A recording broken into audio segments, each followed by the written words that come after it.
Maayong adlaw mga kapatid, Liway Abas ni para sa News 5 Bisaya.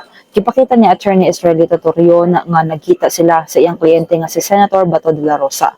Gipost ni Torion ang pipila ka hulagway sa ilang pagkita sa iyang Facebook account niadtong Martes, Disyembre 16. Apan wala gihapon klaro kung asa nahitabo ang ilang panagkita. Sumala ni Torion na padayon ang ilang pakigbisog alang sa nasulong iyang gipahimangnuan ang senador nga mag-amping taliwala sa giingong padayon pa siya nga gipangita.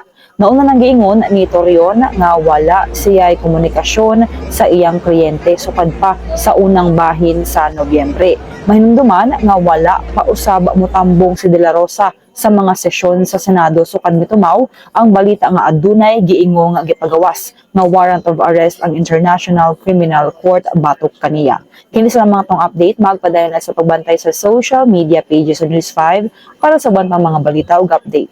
Amping tangtanan.